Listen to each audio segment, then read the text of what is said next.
So hello students, welcome to Disha's YouTube channel. Disha के YouTube channel में आपका बहुत बहुत स्वागत है। And this is our another video from our स्वॉट analysis series.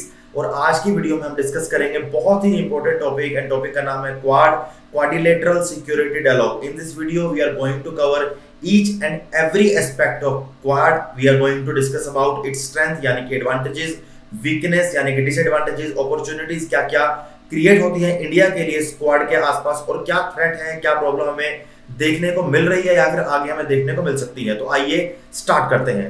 First of all we have to understand कि what is Quad. So Quad एक सिक्योरिटी डायलॉग है and it is a formal strategic dialogue between India, USA, Japan and Australia. तो हम एक organic quad की बात कर रहे हैं कि क्वाड स्टार्ट कैसे हुआ था।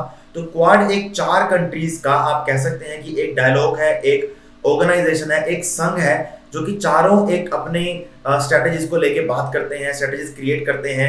And one of the primary objective of the Quad is to work for a free, open, prosperous and inclusive Indo Pacific region. अगर हम देखो यहाँ बात कर सकते हैं, जहाँ पे जापान है, यूएसए है, इंडिया है एंड ऑस्ट्रेलिया है। जैसे इंडिया एंड ऑस्ट्रेलिया हम देख सकते हैं कि वो हम इंडियन ओशन की बात करते हैं। वहीं अगर हम यूएसए, जापान की बात करें तो वहाँ पे पैसिफिक ओशन आ जाता है। तो यहाँ पे इंडो पैसिफिक एशियन में जो काफी इमर्जिंग और मेजर कंट्रीज हैं उनको मिला के क्वाड बना है। And it is there basic objective is to create a prosperous open platform for Indo Pacific development initiatives. ठीक है, हम समझते हैं कि और ट्राई करेंगे कि क्वाड क्या है आगे। तो सबसे पहले 2007 में एशियान मीटिंग के अंदर चारों जो हमारे मेंबर्स हैं, चारों कंट्रीज की मीटिंग हुई थी and there they have decided to create an organization, kind of an organization, not exactly, or you can say a dialogue where they can discuss and they analyze the opportunities कि वो Indo Pacific region को कैसे free बना सकते हैं, prosperous बना सकते हैं, so they could enhance their security, they could enhance their marine security, they could enhance their trade and other initiatives और other issues। ठीक है, तो अभी रिसेंटली हमें क्वाड समिट हुई है 2022 में, और quad summit was held on Tokyo, Japan. India ने, जापान ने, ऑस्ट्रेलिया ने, यूएसए ने, चारों ने वहां पे हिस्सा लिया। आप यहाँ फोटो देख सकते हैं, एक हमने पिक्चर प्रोवाइड करी है आपके लिए, ये उस समिट की फोटो है। ठीक है, तो अभी एक क्वेश्चन ये बन सकता है कि टोक्यो, मतलब ये हमारी क्वाड समिट 2022 कहाँ पे हुई थी? तो टोक्यो में हुई थी। 24 मई 2022 को हुई थी, which was held on Tokyo, Japan. And the key focus of the summit was to the development of Indo-Pacific region। जो बात करते हैं वहाँ पे टेररिज्म को लेके, डिसइंफॉर्मेशन को लेके, टेरिटोरियल डिस्प्यूट्स को लेके, या फिर और भी काफी इश्यूज हैं एक ऐसे रीजन में जो हमारी चारों गवर्नमेंट चाहती हैं कि उनको रिजोल्व किया जाए। तो अब हम बात करेंगे इंडिया के पर्सपेक्टिव से कि क्या स्ट्रेंथ हो सकती है इस क्वाड्स को इंडिया को लेके, क्या वीकनेस है, क्या अपॉर्चुनिटीज क्रिएट होती है और क्या थ्रेट्स हैं।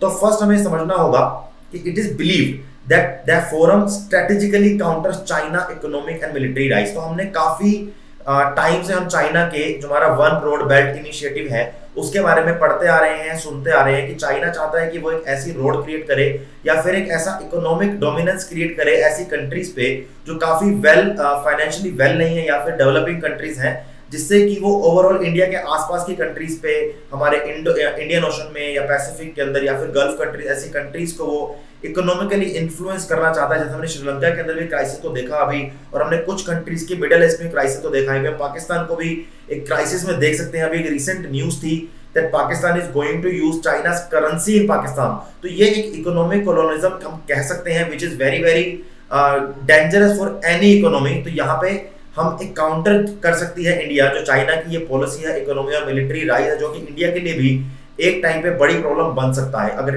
आसपास की कंट्रीज को अगर चाइना ने एक्वायर कर लिया या फिर मिलिट्री बेस को इतना स्ट्रॉन्ग किया वहां पे, तो इंडिया की जो इंडिपेंडेंस है इंडियन ओशन में ट्रेड से रिलेटेड या फिर सिक्योरिटी से रिलेटेड वो कम हो जाएगी। So to counter this China's move, so this Quad dialogue is a wonderful opportunity to counter China's economic and military rise. Second समझते हैं, in addition India can take the help of its naval front and conduct strategic exploration in India Indo-Pacific region। तो second point यहाँ पे देखो, एक तो हो गया जब चाइना को काउंटर कर सकते हैं, चाइना के मिलिट्री राइज को, इकोनॉमिक राइज को, जो कि नेगेटिवली इंपैक्ट होता है बाकी कंट्रीज में, उसको कंट्रोल कर सकते हैं, कैटर कर सकते हैं। साथ ही साथ जो इंडो पैसिफिक रीजन है वहां पे कंट्रीज के साथ एक फ्रेंडली रिलेशन क्रिएट करके जो अपॉर्चुनिटीज क्रिएट हो सकती हैं उसको एक्सप्लोर कर सकती है इंडिया। एक्सप्लोर कैसे करेगी? देखो फर्स्ट ऑफ ऑल इंडिया का जो हम एक्सप्लोरेशन का एनवायरनमेंट के बेसिस से देखते हैं, तो वहां पे जो हमें फॉसिल फ्यूल्स है वो हमें देखने को मिलते हैं, जो हमारे मॉड्यूल्स हैं हमें वो देखने को मिलते हैं। और ऐसा कहते हैं कि समुद्र के अंदर जो हमारे सी हमारा ओशन है, जो ओशन के अंडर द ओशन और the on the surface of the ocean there are various minerals, जिसको हम आगे जाके फॉसिल फ्यूल्स में या हम इलेक्ट्रिसिटी क्रिएट करने में या बाकी किसी एनर्जी क्रिएट करने में यूज कर सकते हैं। तो it is an also an opportunity for India to explore the Indo Pacific region. आगे बढ़ते हैं। India, Japan, US and Australia gave shape to the long pending proposal to setting up the Quad to develop a new strategy to keep the critical sea route in resource-rich Indo-Pacific free of influence amidst China's growing military presence in the strategic region। तो यहाँ पे एक advantage हमारी quad की हमें ये देखने को मिलती है, जो इंडो पैसिफिक रीजन में, चाहे हम साउथ चाइना सी की बात करें, चाहे हम बात करें मलेशिया की, इंडोनेशिया के आसपास की, हम श्रीलंका की बात करते हैं, टोटली हम इंडियन ओशन की अगर बात करते हैं, तो इंडियन ओशन में जो चाइना का एक इन्फ्लुएंस है which is like increasing day by day, और उनका जो एक इंक्रीज हो रहा है इन्फ्लुएंस, तो वो नेगेटिवली इंपैक्ट कर रहा है मोस्ट ऑफ द कंट्रीज को। तो यहाँ पे ये चारों कंट्रीज मिलके एक ऐसा डायलॉग क्रिएट कर सकती हैं, ऐसा एक एजेंडा क्रिएट कर सकते हैं कि जो रीजन है इंडो पैसिफिक का या इंडियन ओशन का, पैसिफिक ओशन का, वहां पे जो कंट्रीज है उनके साथ फ्रेंडली रिलेशन क्रिएट कर सकते हैं, और वहां पे जो चाइना का ग्रोइंग मिलिट्री प्रेजेंस है उसको आप कैटर कर सकते हो, उसको आप कम कर सकते हो। तो ये स्ट्रेंथ है बेसिकली, जो स्ट्रेंथ है हमारी दो स्ट्रेंथ हमें मेन देखने को मिली है कि चाइना का जो मिलिट्री और इकोनॉमिक राइज है जो कि नेगेटिवली इंपैक्ट कर रहा है छोटी छोटी कंट्रीज को, आइलैंड नेशन को, वहां पे इंडिया, जापान, यूएस, ऑस्ट्रेलिया सब मिलके एक तरह से फ्रेंडली रिलेशन क्रिएट कर सकते हैं। यहाँ पे ट्रेड बेनिफिट इंडिया का हो सकता है, एक मिलिट्री प्रेजेंस इंडिया का पॉजिटिवली एक क्रिएट कर सकते हैं, जिससे कि चाइना का जो मिलिट्री प्रेजेंस है उसको कम किया जा सके और इंडिया को कम से कम खतरा हो आगे जाके फ्यूचर में चाइना से। ठीक है, आगे बढ़ते हैं। यहाँ पे हम कुछ बात करेंगे वीकनेस की।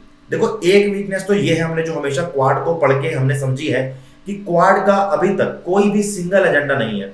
द क्वाड ग्रुप और Quad dialogue, they do not have a single agenda, they do not have a you can say a single objective. एक सिंगल ऑब्जेक्टिव नहीं है जिससे वो समझ आ सके कि क्वाड एक्चुअली करना क्या चाहते हैं। एक इतनी बड़ा ब्रॉड सेंस है, they want to create a free and open prosperous region, Indo Pacific region को वो एक प्रोस्परस फ्री बनाना चाहते हैं। तो it is a very very broad initiative, very very broad perspective, जिसको आप एक एजेंडा या एक बेसिक ऑब्जेक्टिव की तरह नहीं देख सकते हैं। वीकनेस देखते हैं क्या क्या है।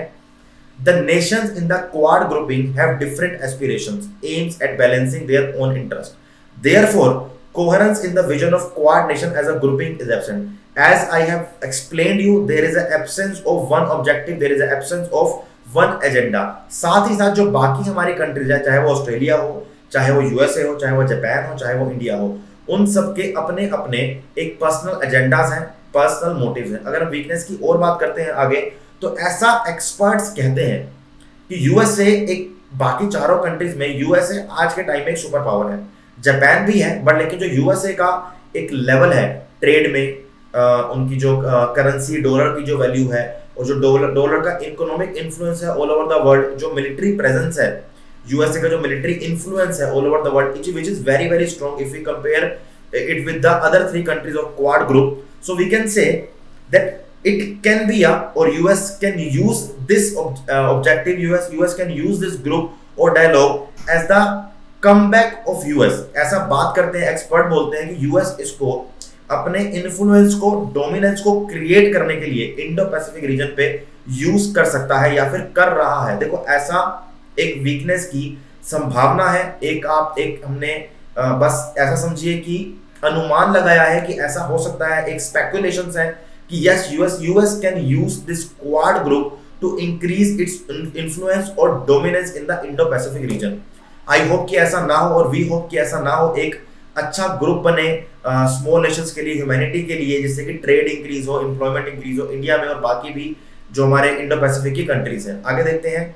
सो Quad is criticised by China as Asian version of North Atlantic Treaty Organisation. देखो नाटो के बारे में आपने रिसेंट डेज में काफी सुना होगा after the Russia Ukraine crisis.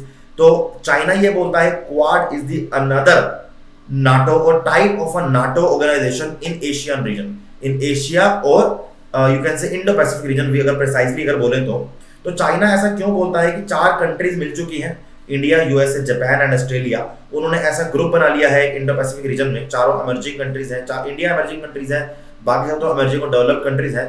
तो इन चारों ने ऐसा ग्रुप बना लिया जो अपना डोमिनेंस क्रिएट करेंगे पूरे रीजन पे, जिससे कि चाइना को ये डर है कि उनका जो डोमिनेंस क्रिएट है, जो उनका dominance what the China have created in last few years, जो उनका डोमिनेंस है, इन्फ्लुएंस है, जो ट्रेड उन्होंने राइज किया है, इकोनॉमिक राइज किया है, वो कम हो जाएगा अगर चारों कंट्री मिलके चाइना को काउंटर करेंगी।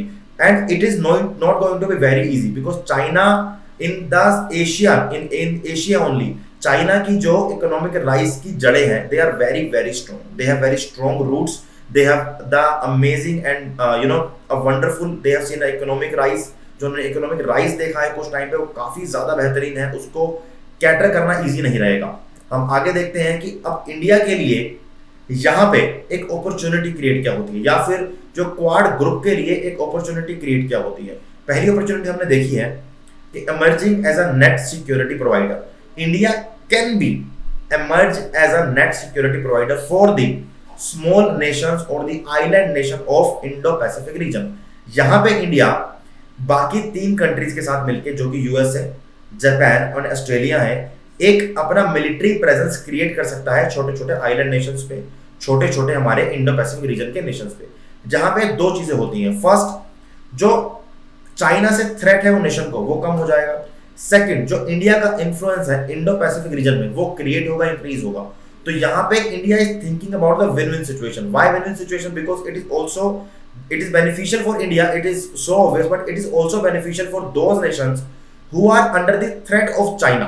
ठीक है, जो चाइना के थ्रेट में रहते हैं उनके लिए भी ये काफी एक सिक्योरिटी प्रोवाइड करेगा कि पूरे वर्ल्ड वाइड ऐसी कंट्रीज को उनको स्ट्रॉन्ग एक बैकअप प्रोवाइड है, जैसे इंडिया है हमारा, यूएसए है, जापान है, ऑस्ट्रेलिया है। अगर ऐसी कंट्रीज का किसी कंट्रीज को बैकअप प्रोवाइड होगा तो obviously they will feel more confident, they will feel more strong, और वो अच्छा ट्रेड कर सकते हैं बाकी क्वाड कंट्रीज के साथ। आगे देखते हैं, सेकंड पॉइंट ये है चेकमेटिंग चाइना।